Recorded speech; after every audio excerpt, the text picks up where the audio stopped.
part is done, we need to start removing the bumper. And that's revealed by removing the 2 front clips on the bumper that reveals 2 17mm nuts inside. Rip them off, slide it out just enough so you can get access to the connectors on the back side of the fog lights and the turn signals so you don't stretch those electrical connectors.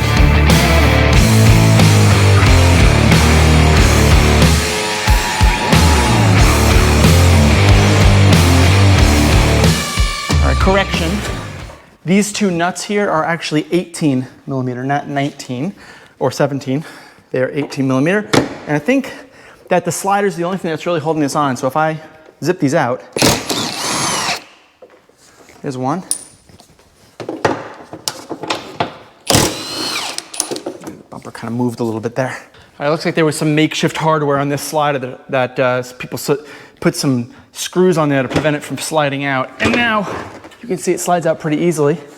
Turn signals come out pretty easily. And I gotta get that other turn. There we go. And there we go. Front bumper is off. Yeah, this guy's gonna get replaced, but not everything is gonna get replaced. Obviously the inside of the inside here is gonna get reused. But we'll get there. We'll get there. Cool.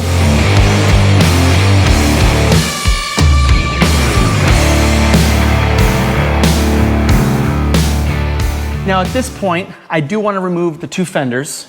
That'll be pretty easy. But I also want to remove the front strut because we're going to end up getting this thing powder coated red. I want to remove as much of this cowling as I can because I still need to move this car around and I need to make sure that I can still drive it, believe it or not, for at least the next couple of weeks until finally I start yanking the engine out and then really go to town on all the details with the wiring and everything. So I want to take the strut bar out, take a lot of this out, and take the fenders off.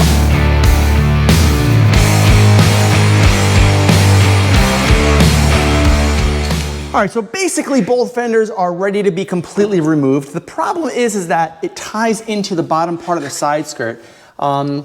You can see here that there is a 10mm there, so let's undo that 10mm right there and see if the fender pops out. If it doesn't, we're gonna have to remove the side skirts, which we're gonna do anyway, but it's important to know that that does or does not need to happen as part of this removal process.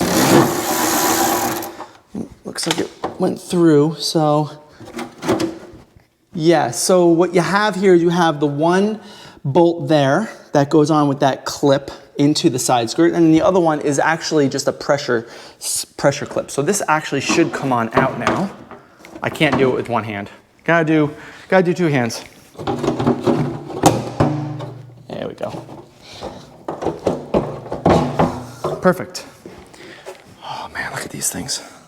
All right, so take a look. We got the side skirts. Basically all of these little clips go into these little green push pins, and we have to remove them all for paint obviously, but this side skirt is almost out, so I want to lift the car up and basically take the side skirts out. And that's how this is all going to work, guys.